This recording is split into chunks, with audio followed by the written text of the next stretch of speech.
Boa tarde, seja muito bem-vindo ao Revista Maricá, o seu programa semanal com informação, entretenimento e tudo o que acontece de melhor na nossa cidade. Eu sou Paulo Torres e a partir de agora te convido a ficar comigo para conferir os destaques de hoje.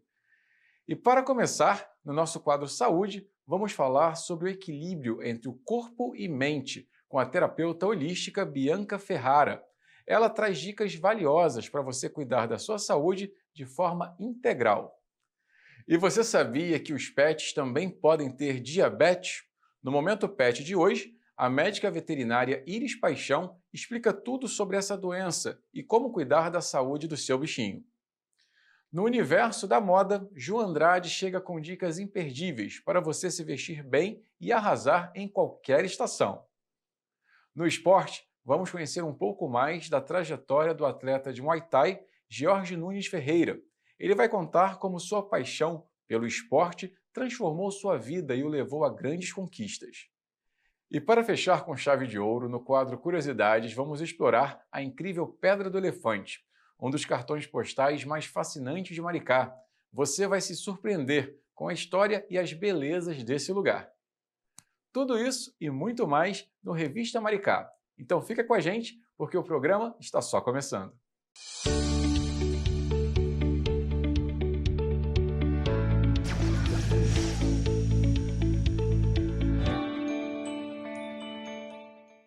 No nosso quadro de saúde, vamos falar sobre bem-estar, equilíbrio, autocuidado com uma especialista no assunto. Nossa convidada é Bianca Ferrara, terapeuta holística com mais de uma década de experiência, dedicada a ajudar as pessoas a alcançarem harmonia em suas vidas. Vamos conhecer mais sobre as práticas e como elas podem transformar a nossa saúde e qualidade de vida. Boa tarde, Bianca. Seja Boa bem-vinda. tarde, tudo É um bem? prazer ter você aqui com a gente. Eu que agradeço.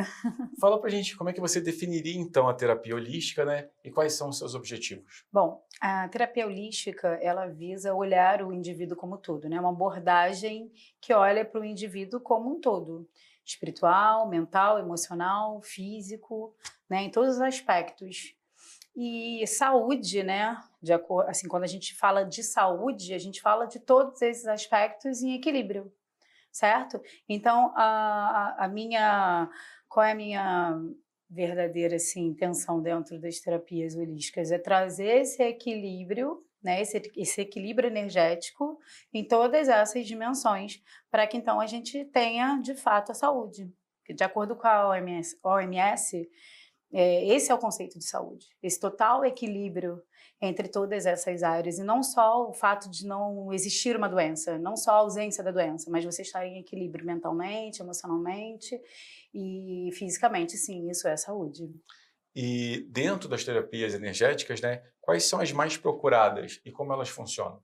Eu trabalho com algumas, não trabalho com todas, né? Terapias são muitas. As mais procuradas são a massagem, a massoterapia, o reiki, a acupuntura, os florais, né? A aromaterapia também é muito procurada. Eu trabalho bastante com essas terapias. Acho que a massoterapia talvez seja a mais popular de todas, né? Além do relaxamento, quais seriam os principais benefícios? Porque geralmente as pessoas procuram mais a massoterapia porque associam muito essa questão da saúde com dor, com doença física, e não é só isso, né? É claro que a massagem, a massoterapia, ela causa esse alívio, né? Trabalha em cima das dores, né? Com técnicas que vão promover esse alívio das dores, mas ela trabalha também com a circulação sanguínea, ela traz o relaxamento do corpo, da mente, né? E outras questões também, porque ela trabalha o fluxo de energia. Então, a partir do momento que a energia circula, né, de uma forma mais equilibrada, você consegue equilibrar outros pontos da sua vida, né, das suas emoções e etc. E assim, a gente tem o alívio das dores como consequência de tudo isso, né? Uma vez que a energia circula, que não tem estagnação de sangue, não tem dor. Então, acaba que a massagem é a favorita, É né? a mais popular, até por isso são muitas dores, né? Muitas dores. As pessoas estão sempre com dores nas costas. E a cromoterapia, ela utiliza as cores, né, para equilibrar a energia. Como é que isso funciona? Como é que isso Bom, acontece? como eu trabalho com a cromo, né? Na verdade é o seguinte, quando o meu cliente ele chega na minha sala, né? Quando ele chega para mim, e eu faço uma anamnese bem profunda, né, bem detalhada, gosto de ouvir bastante sobre o que está acontecendo com ele, para então eu identificar, é holístico, né, é um todo, então eu tenho que identificar tudo que eu tenho que utilizar ali naquele momento para ajudá-lo, né, a equilibrar energeticamente. Então, no meu caso, com a cromo, eu trabalho junto com a massagem, então assim, a cromo trabalha com as luzes, certo? Com as cores, né? Então eu trabalho através de luzes que emitem vibrações e vão atuar, né, dentro daquele desequilíbrio ali. Então na própria sessão de massagem eu coloco a luz ideal, né, desculpa, a cor ideal, o cheiro ideal, a música ideal, também trabalho com essa questão dos hertz, né, do som, porque somos um todo, tá tudo interligado, entendeu? E tudo para a gente conseguir esse equilíbrio energético, para promover o bem-estar e a saúde. E falando agora então da aromaterapia, né, que tem ganhado cada vez mais espaço, quais as essências, os cheiros que são mais indicados no dia a dia?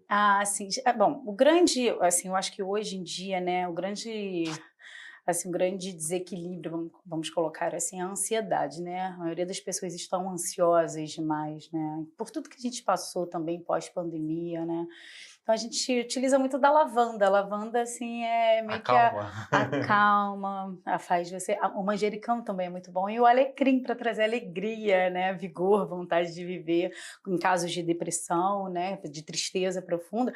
O alecrim eu utilizo porque eu faço o seguinte: na massagem, eu uso um óleo, uma base neutra, e aí eu trabalho com esse aroma ali, misturo naquele óleo de massagem, o óleo essencial, e aquele cheiro também fazendo parte ali para ajudar a trabalhar em cima do desequilíbrio energético daquela pessoa. Então são várias técnicas ao mesmo tempo, né? A gente trabalha com tudo ali juntinho. Falando de uma que eu gosto bastante, que é a acupuntura, e ela é amplamente utilizada, né? Como ela atua no organismo e quais problemas a acupuntura pode tratar? Então, isso é uma questão. Ela não trabalha, as pessoas pensam, mas que doença que a acupuntura trata? Ela não trata Ela de não trata. doença, exatamente. A doença é uma consequência, né? Ela tem que ter um nome para a medicina daqui para poder tratar. Mas toda doença surge de um desequilíbrio energético. Então, assim, a acupuntura ela vai trabalhar em cima desses bloqueios energéticos, certo? Então, a gente vai trabalhar desbloqueando canais, né, que quando bloqueados trazem doenças, né? Não sei se ficou claro. Então, assim, a gente tem distúrbios emocionais que bloqueiam canais energéticos e a acupuntura desbloqueando vai promover uma circulação melhor de energia e aí você vai sanando alguns problemas físicos, né? Alguns problemas que já existem, então como pressão alta, uma gastrite, problema no fígado ou dores em geral. Tem dores no joelho, entendeu? Dores nos ombros, mas tudo parte das emoções, né? Tudo parte o motivo daquela dor ali, não a dor. A gente não foca na doença, né? A acupuntura ela não foca na doença em si, ela foca no que levou aquela doença a chegar, né? E o mais interessante é que, na verdade, todas essas podem ser feitas uma integrando a Em outra, conjunto, né? eu trabalho dessa forma. Falando um pouco agora da floralterapia, que tem uma abordagem mais sutil, Sim. né? Como as essências florais, elas auxiliam no equilíbrio emocional? Nossa. A gente falou da ansiedade, mas o emocional está diretamente ligado à ansiedade, né? Sim, sim, sim. Na verdade, o floral, assim como as outras terapias, todas elas vão buscar o quê? Trabalhar o autoconhecimento e esse equilíbrio energético. Aí a gente vai decidindo qual é o ideal para cada cliente, né? A terapia floral, ela, claro, como toda terapia holística, você precisa ter paciência, né? Não é nada que vai ser de uma hora para outra. Então, novamente, com uma anamnese bem profunda, a gente identifica um padrão e a gente seleciona aquelas flores, né, que vibram naquela energia que a pessoa está precisando, né? Então, a gente faz um blend, né, um floral, faz essa mistura, né, de florais, e a pessoa utiliza todos os dias durante tanto tempo, depois a gente conversa novamente para ver o que mudou, se a pessoa está melhor ou não está melhor, se a gente muda ou não, mas é algo longo, que precisa de paciência, mas é a cura de fato, porque quando você usa dos florais, utiliza dos florais, não é ele que está fazendo um milagre na sua vida, mas é porque ele te equilibra energeticamente e você passa a conseguir olhar para você de uma outra forma, né? E aí você consegue, então, vão caminhar em busca da sua cura. É você mesmo que vai fazer isso. O terapeuta e todas essas terapias, elas vão te conduzir, elas vão te direcionar, mas a cura está dentro de você. E depende muito também da sua vontade, não é um trabalho só do terapeuta, né? A pessoa que está ali, ela precisa querer, porque quando a gente fala de mental e etc, mas tem a parte quando explode no corpo físico, e essa parte depende muito do cliente, da pessoa, do cliente, paciente, querer mudar alguns hábitos, né? Alguns hábitos. Então é um trabalho em conjunto, sim, também. Da forma como você fala, fica nítido que cada ser é único, né? Total. E como é que você trabalha justamente isso, personalizar a terapia para cada indivíduo, para cada paciente que te procura? A partir da conversa, da anamnese, dessa percepção. Tem que conhecer muito tem os padrões, porque a gente acaba conhecendo os padrões de cada um, né? Essa aqui. As pessoas já chegam e falam, não gosto de agulha, não quero agulha. Tem muita gente que tem medo de agulha, começa tendo medo de agulha, então eu vou para uma outra. Você desenvolve um plano individual, então, para cada? Total, sempre, sim. E é difícil? Como é que é esse plano? Não é difícil, a gente precisa ter esse feeling, né? Eu já trabalho, como você falou, tem mais de 10 anos, então você acaba já sentindo, entendendo e conduzindo. Há uma facilidade para identificar a necessidade? Sim, com certeza. Então, a pessoa não gosta da acupuntura, a gente oferece a auriculoterapia, né? Que é com os cristais ou com as sementes, e depois, com o tempo, a pessoa ela vai...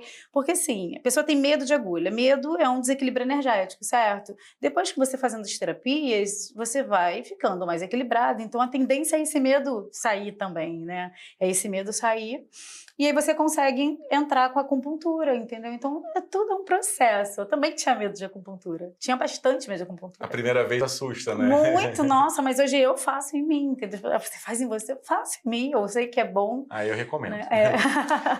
Como a integração entre corpo, mente e espírito influencia na nossa saúde? Então, porque nós somos um todo, né? É holístico, nós somos seres holísticos, estamos conectados, então não existe saúde física sem ter saúde mental. Então, toda doença, ela começa no espírito, que ela passa para o mental, e a partir do momento que o mental está em desequilíbrio, gera uma emoção em desequilíbrio, essa emoção em desequilíbrio gera uma doença física. Então, para a gente conseguir ter um corpo saudável, a gente tem que ter uma mente saudável, buscar esse equilíbrio. Então, existem práticas para você equilibrar o espiritual, para você equilibrar o mental, o emocional e o corpo físico, né? E isso tudo é falado na minha sessão, né? Eu oriento, né? A gente orienta, que é o papel do terapeuta, e aí, porque assim, é um trabalho em conjunto, como eu falei. A pessoa vai na minha sala, eu vou fazer uma sessão de acupuntura, mas o importante é que durante a semana, até a próxima sessão, ela mantenha alguns cuidados que são falados, né, que são falados na sessão, para que ela consiga promover esse equilíbrio energético, senão vai tudo por água abaixo. E para quem quer iniciar nessa vida como terapeuta, qual é o caminho? Que dicas você daria? O que essa pessoa realmente precisa fazer para se tornar um terapeuta holístico? Bom, cada ser é único, né? Como nós falamos. Então, o que aconteceu comigo foi que eu precisei das terapias, né? Então, eu começo Você começa como paciente e se torna terapeuta. Sim. E aí você vê que aquilo surte um efeito e o resultado acontece. E aí você quer ajudar as outras pessoas, né? E se apaixona por aquilo ali. Porque você quer realmente, quando alguém chega e desabafa e fala exatamente aquilo que você já passou, já falou, e aquela pessoa está em sofrimento, você quer ajudar. Claro que tem a questão do dom, né? Eu gosto de ajudar as pessoas, então eu gosto de ajudar as pessoas e algo me fez bem, eu vou passar adiante, é por aí. E como você enxerga o futuro da terapia holística no Brasil? Eu acho que cada vez vai ser mais importante, mais procurado. A gente está num momento muito difícil, né, do mundo em si, vamos colocar assim, muitos distúrbios, assim, essa questão também da tela, muito celular, e as crianças muito ligadas no telefone desde cedo, isso vai trazer muita ansiedade, né, muito distúrbio nesse sentido energético, e aí elas, sim, procuradas cada vez mais, né, a terapia está aí para isso. Nosso bate-papo está chegando ao fim. Ah. Pedi para você deixar aí um recado, uma dica para como que a gente pode começar a equilibrar as energias. Algum óleo, algo que possa ser feito durante o dia a dia. Procurar um terapeuta. Procurar um terapeuta, por favor. Eu penso que assim, o que funcionou muito para mim foi buscar me conectar primeiro com o universo, com a natureza, que é cuidar do espiritual é o primeiro passo. sabe? Porque parte tudo daí. E cuidar, quando eu falo cuidar do espírito, não é questão de religião, não é nada disso. É você se integrar com todo, é você se integrar com o universo, e aí você decide o seu caminho. Se é através da religião, tudo bem, tudo faz. Buscar autoconhecimento, procurar saber quem você é, quais são, o que você precisa enxergar dentro de si, isso é muito importante. Procurar ajuda sim, porque sozinho é difícil, a gente precisa de ajuda e a gente está aqui para isso. Geralmente o terapeuta holístico já passou por tudo isso, então busque essa conexão com o universo, com todo, e busque ajuda terapêutica, sim, porque é fundamental, é importante, porque na verdade esse é o caminho para você, para o seu próprio corpo trilhar aí o bem-estar, a sua própria cura, né? Olhar um pouquinho para si, Para né? olhar para O dentro. autocuidado é muito importante, né, Bia? Autocuidado, autoconhecimento, essa consciência, né? Ela é nossa, está dentro da gente. A cura está dentro da gente, né? Abraça a pessoa que você mais ama, né? E é você, né? Somos nós. Bianca, obrigado, foi um prazer. Obrigado por dividir com a gente tanto conhecimento. Até uma próxima oportunidade. Poxa, eu que agradeço. Muito obrigado. Nada. Para você que nos acompanha, não deixe de seguir Bianca Ferrara nas redes sociais e conhecer mais um pouco do seu trabalho. Não sai daí.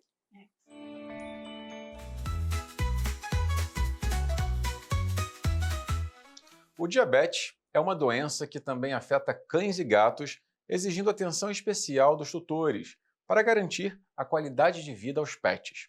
Diagnóstico precoce, alimentação adequada e tratamento correto são fundamentais para o controle da condição.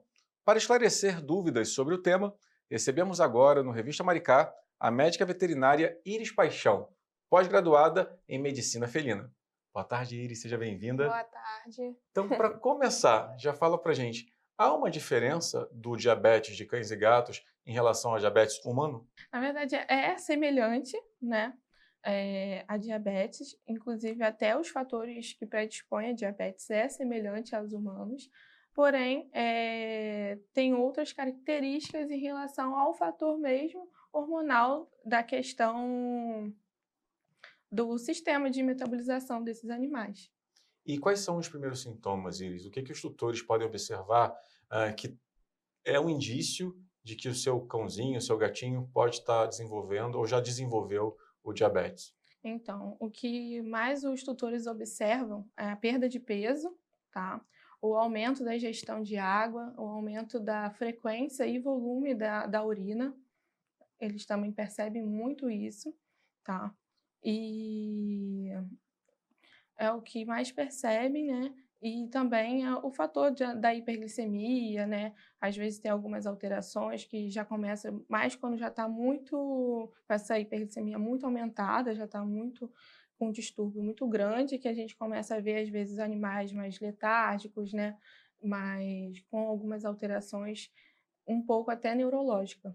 E existem raças que têm uma predisposição maior a desenvolver o diabetes? Em felinos, as raças não são muito ainda essa questão, mas em cães, sim. Em cães, a gente tem a raça Poodle, que tem essa predileção, tem a Cocker, Schnauzer, são as raças aí mais predispostas a ter. E é mais comum, então, dar em cães, até por conta do tipo de alimentação, gato costuma comer mais proteína, né? O pet dog é mais carboidratos. Isso tem a ver, faz diferença? Então, na verdade, o que a gente tem de alimentação, né, hoje em dia pronta para os animais, é uma alimentação que eles tentam, né, balancear tanto a questão do carboidrato e tanto de proteína, tá? Não é que a gente vê mais em cães, né? Às vezes o dos gatos acaba sendo subdiagnosticado, tá? Porque a diabetes ela pode ser não só uma condição primária, às vezes pode ser conforme outras doenças, que pode estar concomitantes e acabam ficando com diabetes. E como é feito esse diagnóstico, tanto em cães como em gatos? Então, geralmente a gente fecha, né, um diagnóstico da diabetes conforme os sinais clínicos apresentados, o que o tutor vem nos relatando, somado junto de exames de hemograma, bioquímicas, que a gente faz esse complemento, assim como exames de urina também, para a gente ver se tem glicose, né? Algo que possa já estar ali dentro dessa urina. São essas situações. Você já falou É um um pouco aí das conjunto. causas primárias, mas quais são os principais causas do diabetes em cães e gatos? Tem a ver também com a obesidade do Isso bichinho, tem super a ver com a obesidade, né? sedentarismo? Exatamente, a falta de exercício, todo, né, o fator ambiental também, o manejo, né, conforme que o tutor vai dando para esse animal, né? Um animal que somente é domiciliado, mas que não faz nenhum, tem uma relutância ali aos exercícios, Não passeia, não vai no não parquinho, na passeia, pracinha? exatamente. A alimentação também, né, conta muito. Uma alimentação desequilibrada acaba prejudicando bastante, fora o uso também indiscriminado de algumas medicações ou medicação feita de tempo muito prolongado, que é o corticóide também, pode ter e Tem a ver, né? predispor, né, a diabetes. E mesmo a gente que cuida bastante, assim, tem bastante cuidado com a alimentação do pet, né? Mas sempre tem aquela tia, aquela avó, aquele avô que dá um pãozinho, dá um biscoito. Isso pode interferir, pode causar diabetes no bichinho? Pode. Tudo que a gente acaba desequilibrando, né, a alimentação que deveria ser balanceada, pode sim prejudicar. Não é algo que vai, né, não vai ser uma coisinha que a gente vai oferecer que vai Mas fazer todo dia ali uma acontecer. bananinha a Mas mais. mas isso acaba sendo, né, conforme o prolongamento, né, da extensão de tempo que você acaba fazendo isso. Então, A ofertando longo ali a prazo isso longo pode prazo prejudicar, pode né? prejudicar bastante. E qual a importância da alimentação para o pet já diagnosticado com diabetes? Como que a alimentação pode ajudar no controle da doença?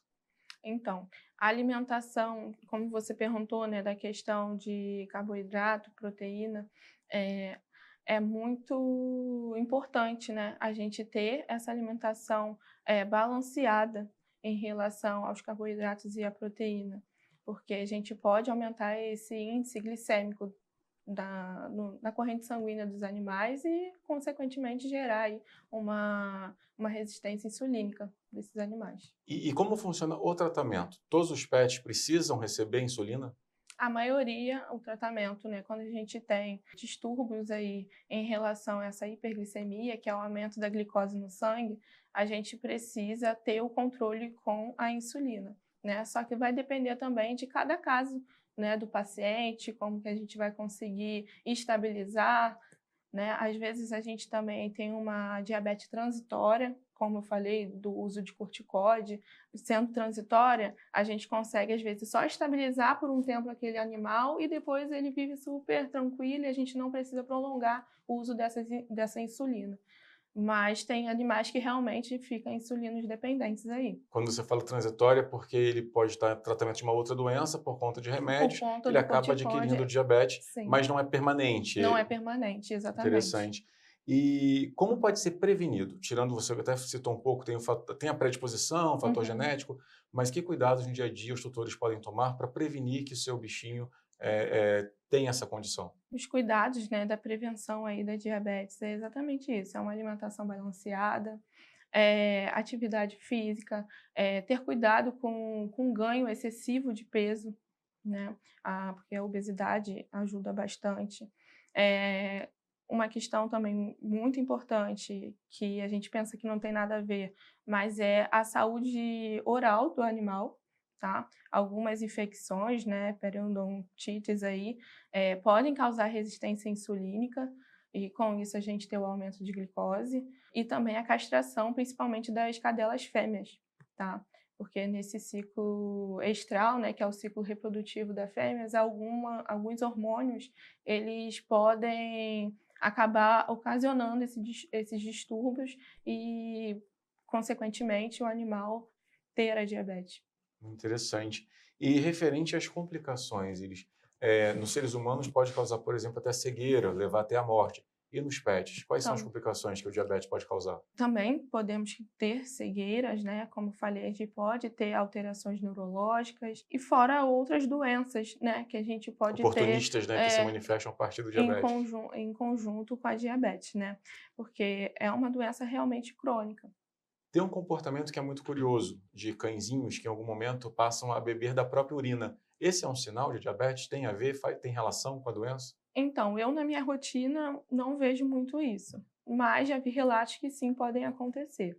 Uma coisa que a gente percebe em questão até mesmo da urina é presença de formiga, porque acaba que a urina a gente tem ali a excreção às vezes de glicose, né, perda de glicose pela urina. Para a formiga ela está E a adocicada e formiga atrai está a formiga, né? adocicada e talvez pode ser por isso que eles também acabam fazendo essa lambedura dessa urina. Mas na minha rotina realmente eu não vejo essa questão. Falando um pouco então dessa rotina, como é que deve ser o acompanhamento do cãozinho, do gatinho que possui diabetes, essa rotina dele no veterinário, como é que deve ser? Então, pelo menos a cada 6 meses, tá?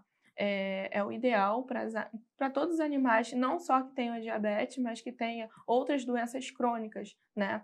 Eh, então, o que eu indico é o tratamento aí, pelo menos a cada 6 meses, sempre tá indo, levando ao veterinário, né? Hoje em dia nós temos as especialidades aí, e a endocrinologista, ela acaba nos ajudando muito nessa parte, até mesmo para fechar o diagnóstico de casos mais críticos, mais aí complicados.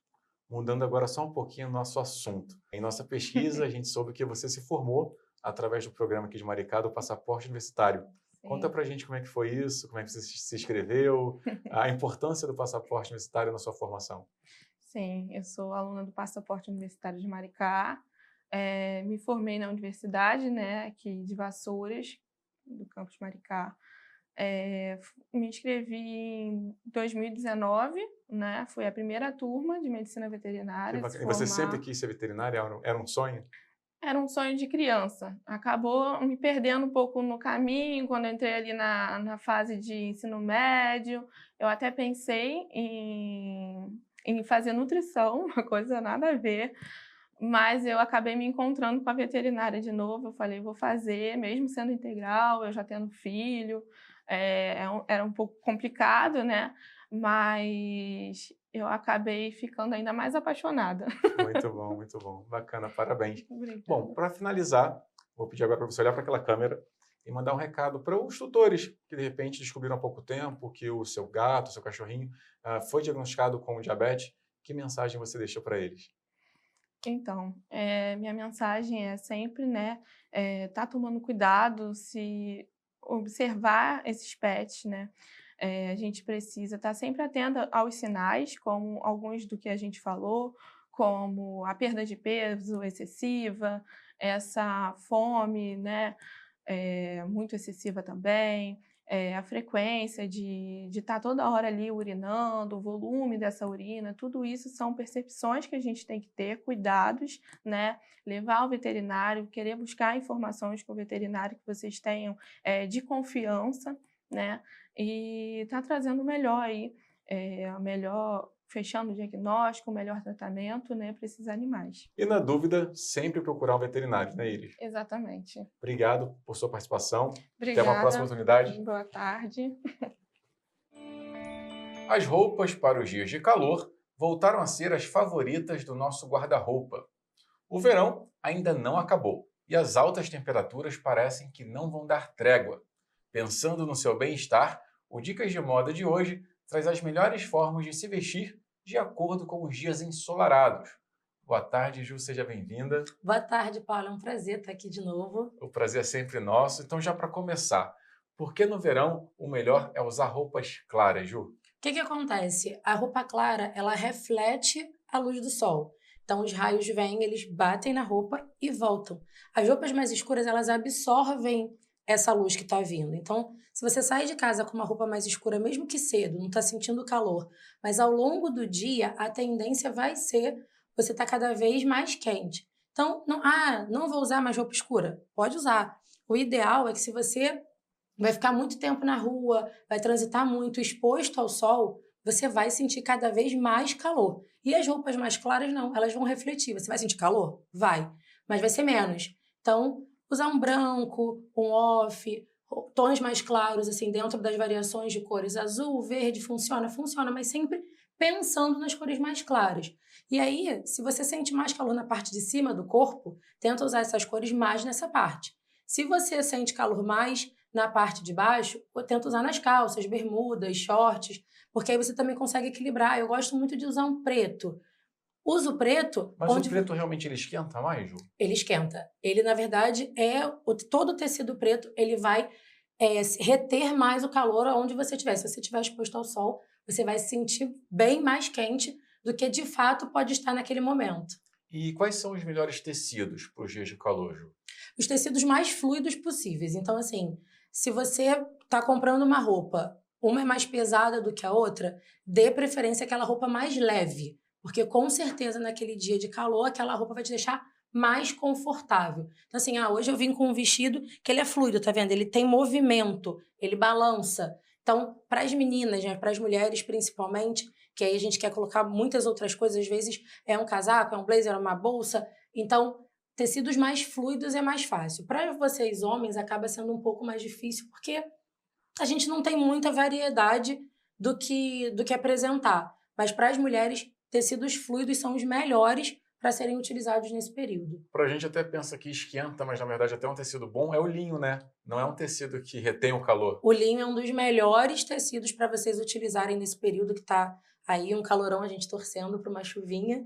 Então, assim, o linho, ele pode parecer, por conta da textura dele, ser um tecido que vai te esquentar, mas ele não é. Ele deixa passar bastante o pouco ar que a gente está tendo aí, esse vento, que às vezes vem a brisa, bate, vai embora, ele deixa bem, o corpo transpirar bem, mas ele absorve bastante o ar. Então, ele é bem funcional, tanto para mulher quanto para homem. Então, para os homens, o que a gente pode usar aí no verão? Quanto mais camisa de linho vocês tiverem, podem arriscar, que com certeza vai ser mais confortável para vocês. E para as meninas que falam, eu não sei, quero fazer uma composição, apostem no linho também, porque funciona. Ju, e as roupas justas, muito apertadas? Realmente elas esquentam mais, elas provocam mais calor, justamente por estar muito próximas ao corpo? Então, na verdade, não é a roupa apertada que esquenta. A gente sai de casa, vamos pensar num dia natural de quem trabalha. Você acorda, o seu corpo teve toda a sua circulação muito bem à noite, provavelmente você pode ter dormido no ar-condicionado, então tá agradável, tomou seu banho e se arrumou para sair. O dia tá agradável. Então, aquela roupa que tem elástico nas pontas, ou que é muito justa, por que a sensação de que ela te esquenta mais, que ela incomoda um pouco mais? Porque ao longo do dia, a gente às vezes não consegue beber a quantidade de água suficiente, a gente acaba ficando um pouquinho mais inchado, retendo um pouco mais de líquido, e aquela roupa te deixa desconfortável. Então, a sensação que tem, essa roupa tá me apertando, essa roupa tá me incomodando.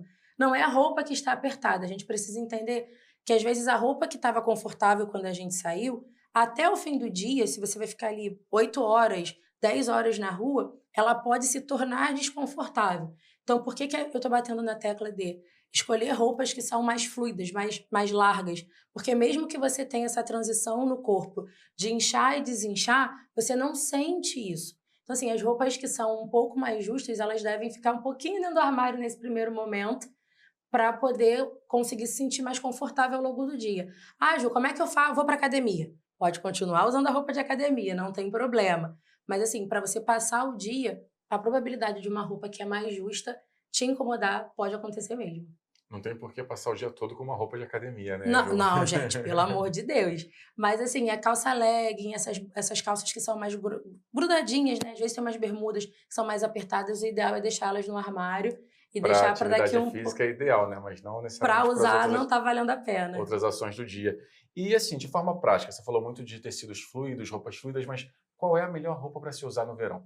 Então, eu trouxe algumas opções. A primeira são as bermudas, que elas voltaram com tudo já aí desde o ano passado. Então, é possível você estar bem arrumada, se sentir confortável para sair, porque a gente acaba pensando, quando pensa em bermuda, as pessoas acabam confundindo bermuda com short. Então, bermudas, ela quase chega no joelho, tem umas que às vezes passam um pouquinho, mas eu trouxe essas duas composições para mostrar que, assim, você olha para elas num primeiro momento, você consegue sentir uma roupa que é agradável, dá para utilizar em momentos diferentes. A primeira imagem, você dá para transitar num lugar aberto, dá para trocar a blusa, que eu botei ali uma blusa que aparentemente parece ser de linho, então é uma blusa que funciona para quem se sente desconfortável de sair. De camiseta, às vezes não gosta, dependendo de para onde vai, mas combinaria super se fosse uma blusa ou de manguinha ou de alça também para ser utilizada. Ela tá com uma rasteirinha no pé, uma sandália confortável, com alguns poucos acessórios. Eu acho que é isso que vocês vão reparar também, que a gente no verão começa a diminuir um pouco essa quantidade.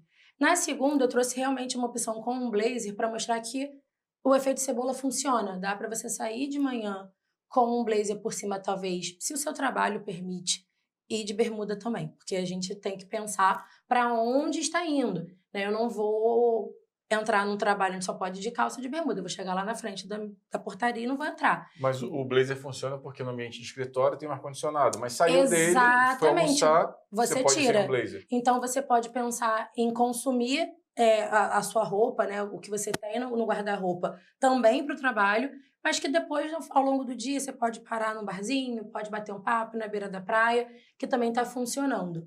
Trouxe uma segunda opção, que são os vestidos. Os vestidos, eles estão em alta durante todo momento, né? E aí, com esses vestidos, eu pergunto, então, dá para ficar elegante no verão? Dá para ficar elegante no verão. Então, assim, o vestido é sempre uma opção. Para todas as épocas do ano, o vestido ele acaba sendo, para nós mulheres, uma opção prática. É uma peça de roupa só, a gente coloca e aí, às vezes, complementa com outras peças, né? E aí, tem quem goste de braço de fora, tem quem não goste de braço de fora. Então, eu trouxe algumas opções. Quem quer se proteger mais do sol, menos do sol? É isso. Então, assim, você tem com cor, mais liso, listrado, estampado. Tem diversas opções. E o vestido ele é uma opção que você pode arriscar, que vai dar certo. É só você escolher a cor que você quer usar, para onde você vai. E aí, talvez sendo um pouco redundante, lembre-se sempre de para onde vocês estão indo. Se é um lugar aberto, pensem numa roupa que seja confortável para vocês estarem nesse local. Se você tem filhos, então, assim, às vezes o vestido ele pode ser um pouco traiçoeiro, porque se a gente sua muito, quem transpira às vezes muito entre as pernas, pode acabar sendo um pouco desconfortável. Então, se você vai usar um vestido e vai para um lugar aberto, às vezes vale a pena colocar uns shortinhos que tem para usar de fato com o vestido, porque o atrito, ele incomoda. Então, tem que pensar sempre para onde você vai. Então, eu trouxe essas opções, assim, a bermuda. Eu acho que no verão, o que muito a gente vê são os vestidos, é o que a gente mais vê na rua. Mas como as bermudas voltaram com tudo, eu acho que vale a pena vocês arriscarem mais também uma opção, né, Ju? nessa opção. Você já citou aí na primeira imagem sobre a rasteirinha, né? Mas quais são os calçados ideais, então, para os dias quentes? Então, calçado... Meia, sem meia? Gente, a meia pode ficar guardada na gaveta para usar quando for fazer exercício. Tem algumas pessoas que não gostam de usar meia com tênis, né? Então, assim, guardem a meia para aquele momento que você for colocar o tênis e você gosta de usar meia com tênis, mas eu acho que elas vão ficar guardadas um tempinho. Eu trouxe algumas opções que são mais frescas. Para quem gosta muito de usar sapatilha, o mule, que é a primeira imagem ali, ela deixa o seu pé respirar um pouco mais. Então, o ideal é, de fato, que o pé tenha ali um pouco de vento, que ele consiga respirar. Porque se a gente deixa ele totalmente fechado, lembra que o pé está muito próximo do chão. E aí, se o chão está quente, a probabilidade de você sentir mais calor, dele suar, é muito maior. Então, o ideal são calçados que te deixem ali ventilando. Então, eu trouxe uma mule, que é uma opção para quem gosta muito das sapatilhas. Ela dá essa sensação de uma sapatilha, mas atrás é aberto. Calçados altos, duas opções. Uma com tiras, a gente vai ver muito nas vitrines, as sandálias de tiras. As que são meia pata, que tem esse saltinho na frente, a gente começa a ver muito essa questão da palha e da meia pata. E as rasteirinhas que não saem nunca de moda, né? E aí a gente começa a ver essa coisa da cor com o dourado, umas composições diferentes, umas formas geométricas sendo aderidas também, sendo trazidas pra gente dentro dessas composições de sapatos, mas assim, os sapatos que deixem o seu pé de fora, eles com certeza vão ser mais confortáveis. Ju, falando agora de acessórios, você mesmo, eu sei que você adora um brinco, colar, anéis, relógio, mas no verão os acessórios incomodam um pouquinho, né? Quais são os melhores acessórios? Incomodam. Eu me restringi, eu gosto de botar muitas pulseiras, muitos anéis, eu me restringi a usar o relógio e a aliança que não é acessório, mas eu uso, e um anel só. Como a gente transpira muito e tem essa questão de inchar e desinchar, você acaba diminuindo. Eu acho que acessórios menores, eu vim com poucos, eu tenho muitos brincos, né? Tenho muitos furos na orelha, e coloquei eles menores porque me incomoda que fiquem maiores. Eles vão batendo, vai suando, o cabelo vai encostando.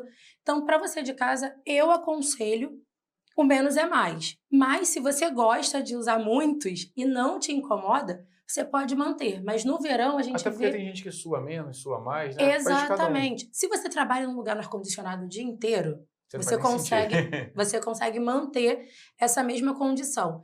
Eu não consigo. Eu transito muito entre ambientes, então eu restringo um pouco. Eu prefiro usar um cordão um pouco menorzinho, diminuo a quantidade de anéis, até porque eles começam a me apertar, porque a minha mão vai inchando um pouco.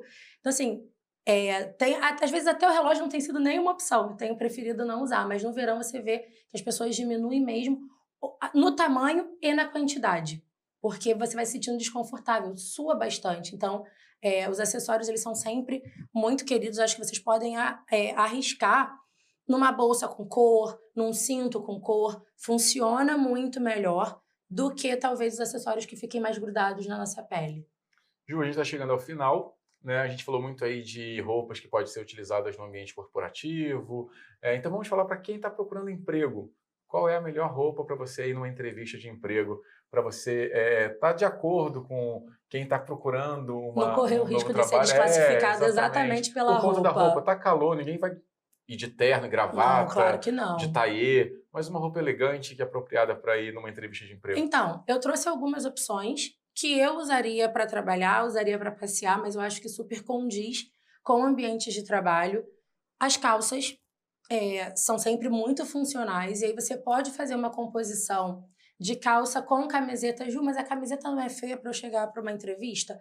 Não, você tá com uma calça. Então, vocês precisam equilibrar o que... E não é uma camiseta com decote, né, Ju? Não, você tem que ir com algo que seja funcional. Então, assim, as calças, elas são boas. Você pode usá-las de diversas formas. Mais larga, um pouquinho mais apertada. No verão, como eu falei, eu prefiro as que são mais largas, mas o correto é isso, é você tentar usar uma blusa que deixa o braço de fora, mas que não tenha um decote muito grande. E a calça, ela vai trazer essa segurança, essa elegância, esse ar de responsabilidade que todo trabalho pede. A gente hoje vê muitos conjuntos, como aqui na terceira imagem, que são mais fluidos, que são mais leves. Dá para usar também. Você vê que ele tem manga, tem aquela gola. Então, toda blusa, né, todo blusão, traz também um ar de mais seriedade, de mais responsabilidade. Então, eu acho que é um jeito também... Vai deixar uma boa primeira impressão, né? Exatamente. Na outra imagem, da imagem anterior, a gente consegue ver a composição com saia, e esses coletinhos vocês acham em qualquer lugar. Hoje em dia, toda vitrine de moda feminina tem um coletinho. Nele mais curto ou nele mais comprido como sobreposição. Então, também funciona.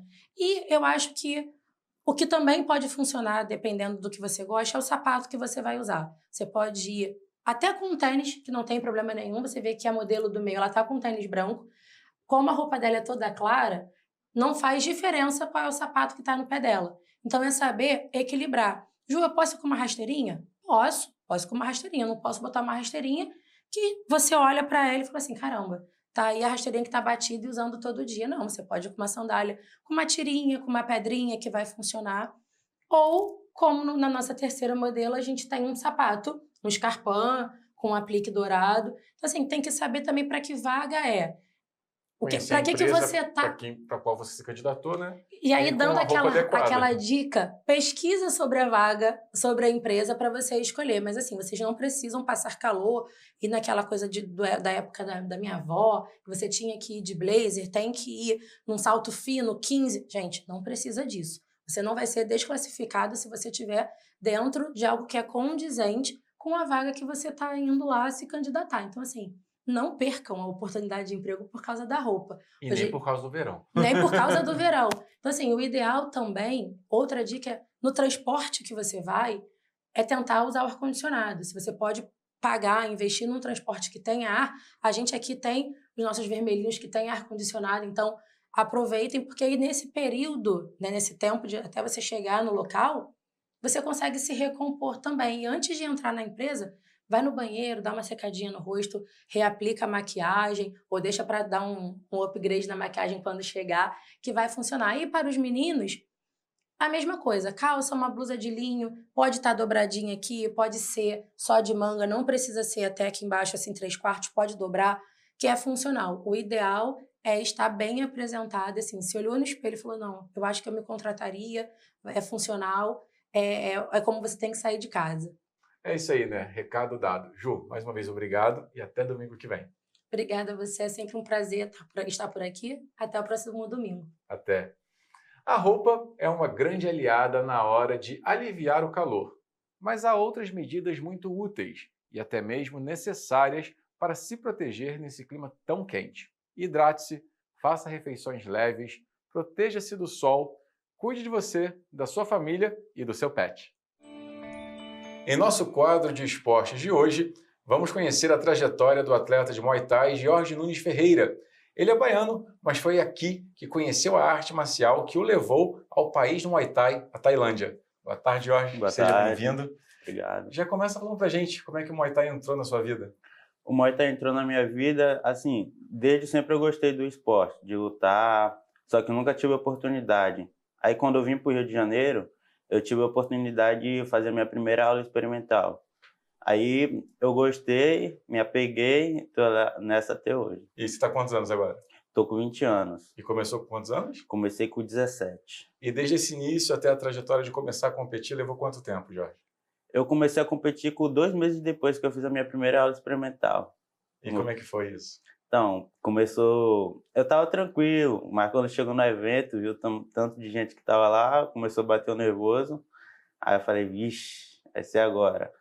Aí foi assim. E como atleta amador você lutou, quais foram os campeonatos que você participou?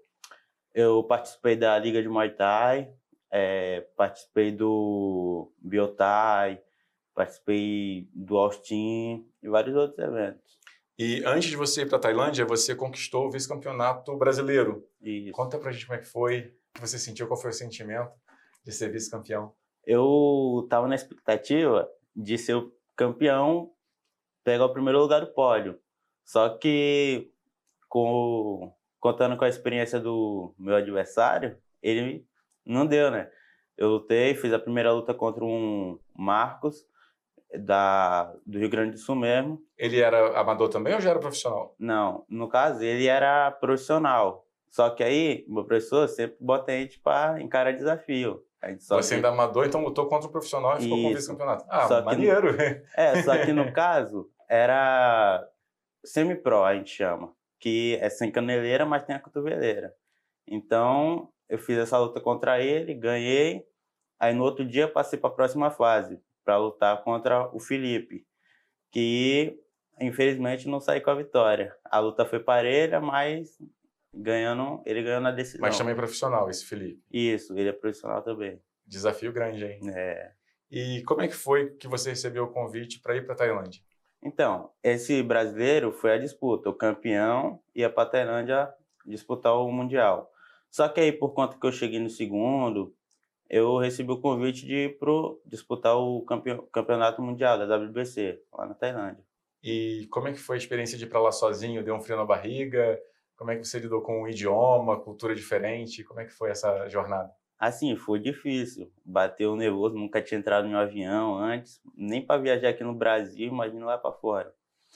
Por conta do idioma também, que eu não falava inglês, o pouco que eu sabia tive que usar, e eu tive que usar o Google Tradutor também para falar com o pessoal no aeroporto. E o seu treinador não pôde ir com você, né? Ele não pôde ir comigo porque ele não conseguiu comprar a passagem dele, só conseguiu a minha. Aí, para não perder a passagem, eu decidi ir. E depois da competição, você ficou por lá? Como é que foi? Então, eu lutei esse Mundial, aí o pessoal de lá, os managers viram minha luta, aí perguntaram se eu queria ir pro camp. O camp é um acampamento onde fica um bocado de gente de outro país e lutando. Aí a gente tem lugar para dormir, comer e a gente não paga nada. Só luta, recebe dinheiro e reparte a bolsa. E como foi essa experiência? Você sentiu que você cresceu como pessoa, como atleta? Eu senti também que tive mais, como é que eu posso dizer, compromisso com o esporte, porque lutar profissional é outro nível, é bem acima do que eu estava. Eu treinava 2 vezes na semana, achava que estava muito, E quando eu entrei na carreira profissional, eu vi que era pouco. A gente lá na Tailândia corria de manhã 9 km, de tarde corria 6, e era assim, o dia todo treinando. E como é que foi lá? Teve competições? Eu soube que você também teve você ganhou um campeonato mundial lá. Como é que foi essa vitória? Então, eu tava muito nervoso, porque, tipo assim, nunca tinha lutado com o pessoal de outro país. Aí eu fiz essa luta contra um mexicano. Aí a luta foi parelha, mas felizmente eu saí com a vitória e alcancei o primeiro lugar do pódio. E você ficou um tempo lá na Tailândia, né? Foram 8 meses. Por que voltou para o Brasil? Sentiu saudade? Então, a saudade lá é o que mais aperta. A saudade da família, do Brasil, das comidas. E, tipo, eu voltei também porque eu tive que registrar meu filho. Aí, depois que eu vim para cá pro Brasil, registrar ele, não consegui voltar, por falta de recursos. Qual é o nome dele? Rian Gabriel. Tá com quantos aninhos? Tá com 9 meses. E agora, como é que tá a vida de lutador e papai? Estamos seguindo, né? Tentando ir para frente. Falando um pouquinho mais sobre o Muay Thai, então, como é feito a graduação? Qual é a sua graduação, inclusive? Então, a minha graduação atual é azul clara. A graduação é por ano. Todo ano tem, todo final de ano. Aí você começa na branca, que é graduação nenhuma. Aí depois, um ano, você vai faz a graduação, branca e vermelha. Depois, o outro ano, você vai para vermelha. E assim vai. Falando um pouquinho agora das diferenças então, dos campeonatos. Você falou que tem campeonato que o atleta ele tem mais proteção, caneleira. Como é que é isso? Qual é essa diferença? Então, dependendo da regra do evento. Vamos dar um exemplo. A Liga de Muay Thai, aqui do Brasil, ela tem a caneleira, cotoveleira e o protetor bucal, que é obrigatório, e a luva. E tem os eventos, por exemplo, o Biotai, que é semi-pro a partir de 18 anos. Aí você luta sem caneleira, de luva e de cotoveleira. Bacana. E aqui no Brasil, como está a sua rotina de treino? Atualmente você está treinando para algum campeonato? Está se preparando? Tem algum campeonato aí em vista? Como é que vai ser seu 2025? Eu tô lutando e trabalhando. Tô tentando fazer essas duas coisas ao mesmo tempo. Porque é difícil. Como uma carreira de profissional, eu tenho que decidir o que eu quero. Ou eu vou ser lutador ou trabalhar. Aí não dá para fazer as duas coisas ao mesmo tempo. Então, eu tô treinando 2 vezes na semana e tô indo pro trabalho. Aí, eu tô me preparando para lutar esse evento, na Liga de Muay Thai, novamente. Eu lutei mês passado e vou lutar agora de novo. E além da preparação física, também tem preparação alimentar, psicológica? Como é que funciona isso? Eu tô na minha categoria normal, não preciso descer peso nem subir. Então, eu consigo ficar tranquilo, assim. Mas quando é uma luta com um atleta abaixo da minha categoria, aí sim eu tenho que controlar a alimentação, fazer dieta, para poder bater o peso. Bacana.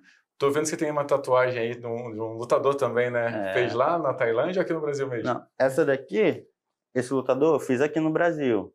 Mas o resto, as outras, foi tudo lá na Tailândia. E você tem alguma referência de lutador? Quem te inspira? Que me inspira, o Buakaw. É um lutador lá da Tailândia, ele não dá não. E tem algum brasileiro aí que te inspira também? Ou que você torce, da galera aqui do Brasil? Então, assim, de brasileiro assim, eu não assisto muito, não conheço muito. Mas tá internacional, né? Mas tem uns amigos meus, tipo, que tá na Tailândia, que, tipo, aí sim eu sou fã, que é o Brian Moura, o Nicolas, o Rafa, que é o professor dele. Bacana. Jorge, a gente está chegando ao fim da nossa entrevista, né? Deixa um recado para a garotada, para a galera que curte Muay Thai e, de repente, quer seguir também a carreira de lutador profissional. Que recado você manda para esse pessoal? Então, se você pretende fazer a luta, fazer um esporte, faça o Muay Thai, não desmerecendo as outras artes, claro, mas o Muay Thai vai te ajudar no seu físico, a perder peso, a sua mentalidade vai mudar. Se você acha que você é assim, muito estressado, lá é o lugar certo para você perder o estresse. Obrigadão, Jorge. Obrigado. Parabéns aí. Obrigado. Sucesso. Que venham muitas vitórias aí em 2025. Obrigado. No Curiosidade de hoje, vamos conhecer um pouco mais da Pedra do Elefante, um dos lugares mais lindos aqui de Maricá e que atrai turistas e trilheiros do mundo inteiro. Conhecida como Pedra do Elefante, o Alto Mourão, com 412 metros de altura, é o ponto mais alto do Parque Estadual da Serra da Tiririca, uma área de preservação da Mata Atlântica que abrange partes marinhas e também terrestres, formada por uma cadeia de montanhas, localizadas entre as praias de Itaipuaçu, em Maricá, e Itacoatiara, em Niterói. Cercado de mirantes do cume da Pedra do Elefante, temos uma incrível visão de 360 graus, que nos permite uma vista incrível do litoral maricaense, do Recanto à Ponta Negra. Olhando para o oeste, vemos as montanhas do Rio, inclusive a Pedra da Gávea.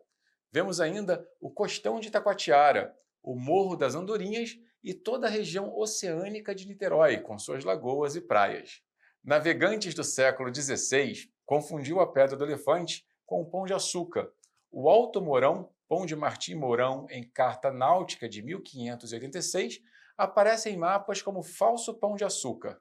O formato lembra das caixas que levavam açúcar para Portugal, os pães de açúcar.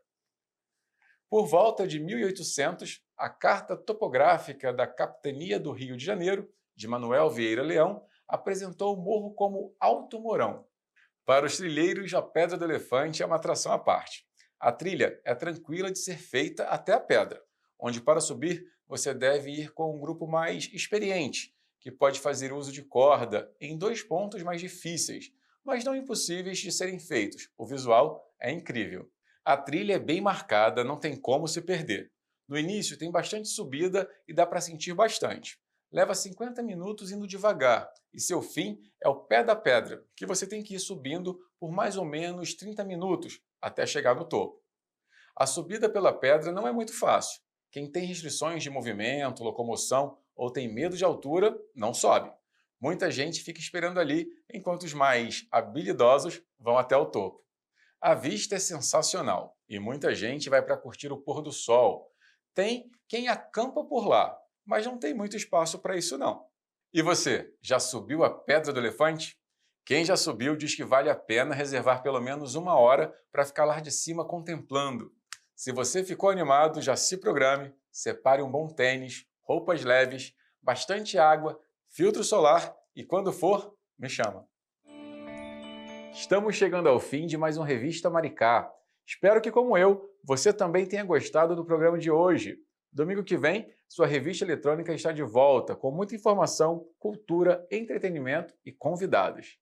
Mas antes de encerrar, deixo você com o nosso tradicional Momento Reflexão. Hoje, a citação é da jornalista, pintora, poeta, escritora e professora Cecília Meirelles. Abre aspas. Liberdade, essa palavra que o sonho humano alimenta, que não há ninguém que explique e ninguém que não entenda. Fecha aspas.